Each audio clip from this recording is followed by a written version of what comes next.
Good morning, students. This video is for Standard 8 Subject Science. इस video में हम देखते हैं lesson number 17 stars and the solar system. तो ये वीडियो में आपको मैं कुछ जो मेन पॉइंट्स है उसके बारे में आपको समझा रही हूँ। आपकी बुक में पूरा ब्रीफली अच्छी तरह से डिटेल में एक्सप्लेनेशन दिया गया है, तो आप उसको एक बार मस्ट रीड करना। तो आपको ये सोलर सिस्टम के बारे में और स्टार्स के बारे में बहुत कुछ नया नया जानने को मिलेगा। सबसे पहले हम पढ़ेंगे कॉन्स्टलेशन के बारे में। कॉन्स्टलेशन क्या होता है? The group of star forming a recognisable shape is called a constellation. Constellation मतलब जो कोई स्टार्स मिलके, जैसे कि हमें पता है कि हमारे सोलर सिस्टम में या तो हमारे अर्थ स्पेस में क्या है, स्टार्स है, प्लैनेट्स है। तो ये जो स्टार है वो सोलर सिस्टम का एक पार्ट नहीं है, वो सोलर जो फैमिली है उसका एक पार्ट नहीं है, लेकिन स्टार्स तो है। तो स्टार्स का जो ग्रुप होता है उसे क्या बोलेंगे? कॉन्स्टलेशन। कॉन्स्टलेशन और मेन कॉन्स्टलेशन कौन कौन से है? Ursa Major, Cassiopeia, Orion. तो सबसे पहले हम पढ़ते हैं सोलर में तो कौन कौन से पार्ट्स होते हैं, मतलब कि जो सोलर फैमिली है उसमें कौन कौन से मेंबर्स है। तो यहाँ पे हमें दिया गया है the sun and the celestial body which revolve around it form the solar system. जो सन के आसपास जितनी भी सेलेस्टियल बॉडी रिवॉल्व करती है वो सोलर सिस्टम को फॉर्म करती है। जैसे कि कौन कौन से मेंबर्स है? सन, its planets with their satellites, comet, asteroids, meteors and meteorites, ये सारे सोलर सिस्टम के मेंबर्स हैं। तो हमने पढ़ा कॉन्स्टलेशन के बारे में। कॉन्स्टलेशन क्या होता है पता चल गया। तो सबसे पहले हम देखते हैं कॉन्स्टलेशन कैसियोपिया। कैसियोपिया कौन सा है? It is a prominent constellation in northern sky. Northern sky में आपको ये दिखाई देगा। It is visible during winter in the early part of the night. It has 5 prominent stars. तो इसमें कितने स्टार्स है? 5 स्टार्स है। It looks like a distorted letter W और M, जैसे कि W बनाया गया हो या तो M बनाया गया हो, थोड़ा टेढ़ा ऐसा वो दिखता है। This constellation is visible when Ursa Major does not appear. जब उर्सा मेजर नहीं दिखता है तभी ये कॉन्स्टलेशन दिखता है। तो अब हम जानते हैं उर्सा मेजर के बारे में। उर्सा मेजर वो कैसा होता है? उसमें there are 7 prominent stars in Ursa Major constellation. उसमें 7 prominent stars होते हैं, prominent यानी main. It is visible during summer time in the early part of the night. It is also known as Big Dipper or the Great Bear. It look like a big ladle or dipper. तो बड़ा सा ladle हो या dipper हो उसके जैसा दिखता है। There are 3 stars in the handle of the ladle and 4 in its bowl. जैसे कि एक ladle हो, लेडल मतलब क्या होता है? जैसे दाल हो तो दाल को आप किससे निकालते हो? जो उसकी करची होती है उसे हम लेडल बोल सकते हैं। We can locate the pole star using this constellation. इसका यूज करके हम पोल स्टार को लोकेट कर सकते हैं कि पोल का स्टार कहाँ पे है। तो यहाँ पे हमें एक प्रोसेस भी दी गई है, मतलब कि अगर हमें पोल स्टार को लोकेट करना है तो वो कैसे करेंगे। Draw quadrilateral using the stars 1 2 3 4 of Ursa Major. Imagine a straight line passing through the first 2 stars of the 7 stars. Extend this imaginary line. तो ये लाइन जहाँ पे आपकी स्ट्रेट लाइन जाएगी, जैसे आप फिगर में देखोगे तो आपको पता चल जाएगा कि वहाँ पे क्या है? पोल स्टार है। You will see a bright shining star at a distance of 5 times from these 2 stars. This star is pole star. तो ये कौन सा स्टार है? ये एक पोल स्टार है। तो ये था हमने कॉन्स्टलेशन के बारे में पढ़ा। दूसरा कौन सा है? ओरियन कॉन्स्टलेशन है। अब अगर हम प्लैनेट्स के बारे में पढ़ें तो टोटल कितने प्लैनेट्स है? 8 प्लैनेट्स है। फर्स्ट है Mercury, then Venus, Earth, Mars, Jupiter, Saturn, Uranus and Neptune. तो जो Mercury, Venus, Mars, Jupiter and Saturn है वो हम नेक्ड आई से देख सकते हैं, लेकिन जो यूरेनस और नेपच्यून है उसे हम नेक्ड आई से देख नहीं सकते हैं। दूसरा इनर प्लैनेट कौन सा है? आउटर प्लैनेट कौन सा है? इनर प्लैनेट कौन सा है? Mercury, Venus, Earth and Mars are inner planets and planets outside orbit of the Mars, जो मार्स की ऑर्बिट के आगे है, बाहर है, उसे हम क्या बोलेंगे? जैसे कि जुपिटर, सैटर्न, यूरेनस, नेपच्यून, उसे हम आउटर प्लैनेट्स। ये तो थी प्लैनेट की बात। जैसे इसमें जो 2 प्लैनेट है मर्क्यूरी, वेनस, के बारे में हमें बताया गया है कि क्या होता है, जो मर्क्यूरी है वो सोलर सिस्टम में सन के सबसे नियरेस्ट है। It is the smallest planet, most of the time it is hidden in the glare of the sun, so it is difficult to observe it. It can be observed just before the sunrise and just after the sunset near the horizon, and it has no satellite orbits. ये Mercury के बारे में बताया गया है. फिर Venus, Venus कैसा है? Venus is the Earth's nearest, वो अर्थ के सबसे नियर है. It is the brightest planet in the night sky. Sometimes Venus appear in the eastern sky before sunrise. Sometimes it appears in the western sky after sunset. It rotates from east to west, वो उल्टा rotate करता है. Therefore, sunrise appears in the west. जैसे हमारा east में sunrise होता है, वहाँ पे सनराइज वेस्ट में होता है. It has no satellite of its. उसका एक भी सैटेलाइट नहीं. सैटेलाइट क्या है? Satellite is a celestial body which revolve around the planet. Sun के अराउंड जो बॉडी रिवॉल्व करती है उसे प्लेनेट बोलते हैं, और जो प्लेनेट के अराउंड जो बॉडी रिवॉल्व करती है उसे हम सैटेलाइट बोलते हैं. तो सैटेलाइट, तो हमारे अर्थ का सैटेलाइट कौन सा है? हमारे अर्थ का सैटेलाइट है मून. तो मून के बारे में जानते हैं.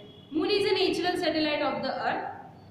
It is the brightest celestial body of the night sky. The various shape of the bright part of the moon as seen during a month are called phases of moon. जैसे कि पूरे month में हर रोज अलग अलग तरह का moon दिखाई देता है, उसकी साइज और शेप चेंज होती जाती है, जिसे हम क्या बोलेंगे? Phases of moon. On full moon day whole disc of the moon is visible. Full moon पे यानी पूर्णिमा पे हमें पूरा एक डिस्क जैसा मून दिखाई देता है. And on new moon day it is not visible. और न्यू मून डे पे हमें बिल्कुल दिखाई नहीं देता है. Moon revolves around the earth. The moon completes one rotation on its axis and it completes the one revolution around the earth. Therefore, the backside of the moon is not visible.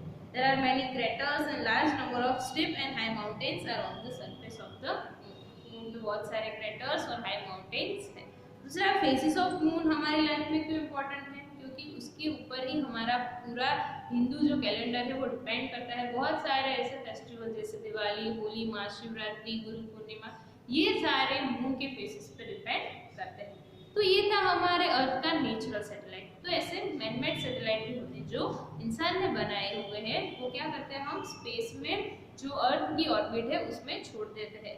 तो ये जो natural satellite artificial satellite है, क्या है? The manmade satellite launched from Earth and revolves around Earth are called artificial satellite. जैसे बहुत सारे artificial satellite हैं, जैसे कि Aryabhata, Bhaskara, INSAT series, IRS series, Rohini series. ये सारे हमने इंडिया ने जो अर्थ की ऑर्बिट है वहाँ पे ड्रॉप किए हुए. अभी आर्टिफिशियल किस लिए हम यूज करते हैं, उनके कौन कौन से यूजेस हैं? They are used for transmitting television and radio signals. हम टेलीविजन देख रहे हैं, रेडियो सिग्नल्स मिल रहे हैं, उसका मेन रीजन क्या है? Satellite. They are used for telecommunication. They are used for forecasting weather. They are used for remote sensing. It is also used in drawing geographical map to obtain information for military use and oceanography study. तो इस तरह इसके बहुत सारे uses हैं.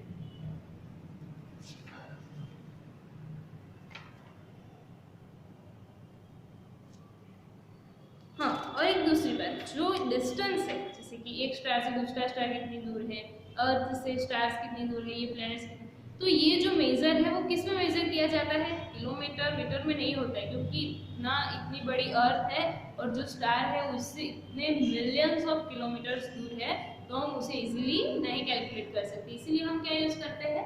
Light year. Light year मतलब क्या होता है कि 1 ईयर में लाइट कितना किलोमीटर ट्रैवल करती है, उससे हमें पता चल जाता है कि ये कि हमारा जो सन है या तो दूसरा प्लेनेट है वो कितने लाइट ईयर हमसे दूर है हमारी अर्थ से. जैसे यहाँ पे दिया गया है कि डिस्टेंस जो होता है 1 लाइट का वो कितना होता है? 9.46 × 10⁻². इतने सारे किलोमीटर जब एक साथ बनेंगे तभी होगा एक लाइट ईयर. अभी कॉमेट क्या होता है? Comet is a small celestial object which is made up of gas, dust and ice. Comets are members of the solar system. वो भी सोलर सिस्टम के मेंबर्स हैं. They revolve around the sun in highly elliptical orbits. Their period of revolution around the sun is very large. A comet has a bright head with a long tail. उसे हम क्या बोलते हैं गुजराती में से उसको पूछड़िया तारा बोला जाता है। क्यों? क्योंकि उसके पीछे जैसे हमें दिख रहा है कि इसके पीछे टेल है, लेकिन एक्चुअल में टेल नहीं है, वो होती गैसेस होती है। जैसे जैसे वो नजदीक आती है अर्थ के, वो गैसेस वो सारी गायब हो जाती है, तो उसकी टेल भी गायब है। और सबसे फेमस कौन सा कॉमेट है? हैली कॉमेट है। और उसका जो टाइम पीरियड है मतलब 72 ईयर्स है, यानी कि एक बार वो आया था, अभी 72 ईयर्स के बाद जो अर्थ की ऑर्बिट है उसमें वो दिखाई देगा। इसी तरह दूसरे होते हैं एस्ट्रॉइड। अभी एस्ट्रॉइड क्या है? एस्ट्रॉइड यानी छोटे छोटे, ये भी एक तरह के प्लेनेट होते हैं।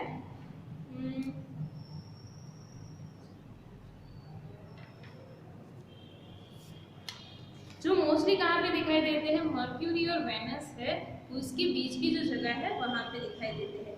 देन लास्ट में हमने देखा कि कौन से मेंबर थे सोलर सिस्टम के? सोलर सिस्टम के थे मीटियोराइट्स। मीटियोराइट्स क्या होती है? जिसे हम बोलते हैं उल्का।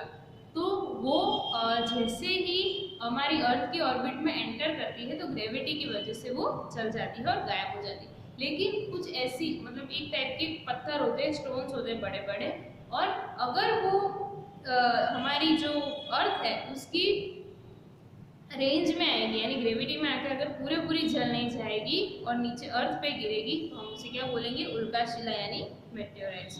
तो आई होप ये लेसन की जो सारी मेन चीज़ें थी आपको समझ में आ गई होगी। अगर आपको उसके बारे में ज़्यादा जानना है तो आप अच्छी तरह से लेसन को रीड कर लेना। अभी हम नेक्स्ट चैप्टर समझते हैं जिसका नाम है pollution of air and water. तो हमें यहाँ पे एयर और वाटर का जो पॉल्यूशन है उसके बारे में जानना है, समझना है।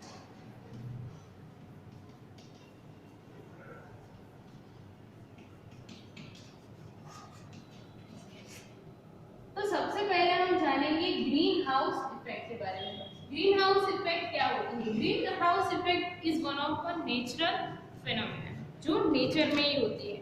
जैसे कि यहाँ पे हमें उसके बारे में दिया गया है कि the sun's rays warm the earth's surface, a part of the radiation that falls on the earth is absorbed by it and a part is reflected into space. जब सन की रोशनी अर्थ पे गिरती है तो वो क्या करती है? उसको कैच कर लेती है और जो कुछ पार्ट की हीट होती है उसको वो रिफ्लेक्ट करती है।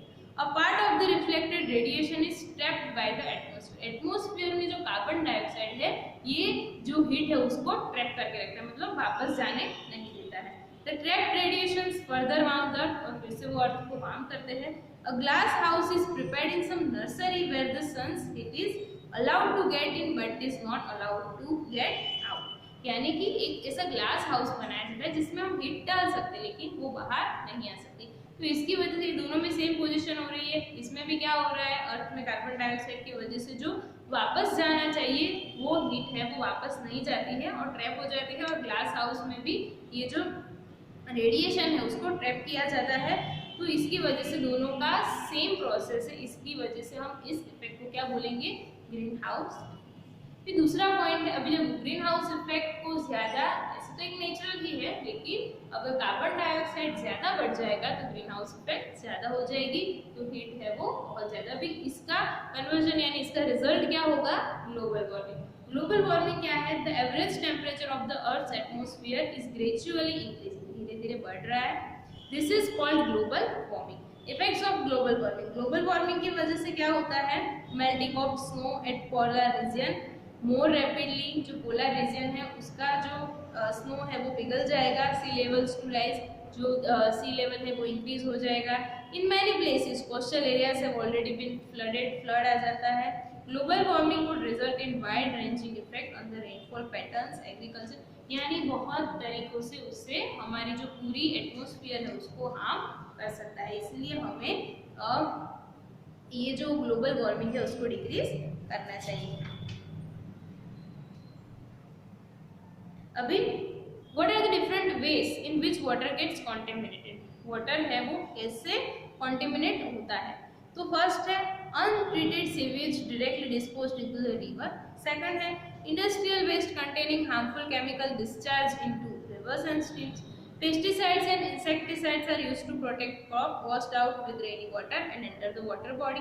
Human activities such as bathing, washing clothes and defecating in the river to throw garbage, flower, idol of gods and goddesses and non-biodegradable polythene bags into the river. तो इन सब चीजों की वजह से वाटर है वो कंटेमिनेटेड होता है और वाटर पोल्यूशन क्रिएट होता है। अभी तीसरा एक टर्म है एसिड रेन। तो एसिड रेन क्या होता है? Circumstances leading to acid rain किसकी वजह से होता है? Gas pollutants like sulphur dioxide and nitrogen dioxide are added in atmosphere by burning of fossil fuel in vehicles. जैसे पेट्रोल डीजल हम यूज करते हैं उसकी वजह से क्या होता है? नाइट्रोजन ऑक्साइड और सल्फर डाइऑक्साइड है वो क्रिएट होता है। These gases react with the water vapor present in atmosphere to form sulfuric and nitric acid. The acids drop down with rain making the rain acid. तो उसकी वजह से वो वाटर वेपर के साथ प्रोसेस करता है और जो वाटर जब बारिश होती है तो ये वाटर एसिडिक हो जाता है। This is leading to acid rain और acid rain corrodes building, monuments and statues. तो उसकी वजह से जो बिल्डिंग है, स्टेच्यूज है, मॉन्यूमेंट्स है उसको हार्म हो सकता है, उसका जो शाइनिंग है वो भी कम हो सकती है। ओजोन लेयर क्या होता है? The layer of the atmosphere that protect us from harmful ultraviolet rays of the sun is the ozone layer. और CFC यानी क्लोरोफ्लोरोकार्बन जो हम AC और बहुत सारे फ्यूल्स यूज करते हैं उसमें से क्रिएट होता है वो उसको डैमेज करता है यानी उसमें होल्स हो रहे हैं। तो ये भी एक बहुत बड़ा खतरा है। नाउ तो हमें क्या करना चाहिए एयर पॉल्यूशन को रिड्यूस करने के लिए? By plantation and cultivation of trees we can help reduce atmospheric CO2 level. If possible then use state और municipal transport service for transportation. Use CNG यानी जो कंप्रेस्ड नेचुरल गैस होता है और lead free petrol for fuel vehicles, इससे pollution decrease होता है। Make a habit to ride bicycle instead of fuel running vehicle for short distance. At traffic signal when there is red light, we should stop the engine of the vehicle. Instead of burning biodegradable waste, it should be used to prepare manure. तो इस तरह से अलग अलग remedies को use करके हम air pollution को डिक्रीज कर सकते हैं। तो एयर पॉल्यूशन से क्या हो रहा है? एसिड रेन से हमारा जो ताजमहल है उसकी ब्यूटी भी डैमेज हो रही है। तो ऐसी बहुत सारी चीजें हो रही है, तो इसकी वजह से हमें एयर पॉल्यूशन और वाटर पॉल्यूशन को कंट्रोल करना चाहिए। आई होप आपको इतना समझ में आ गया होगा और आप बाकी का लेसन अच्छे से रीड कर लेना। Thank you.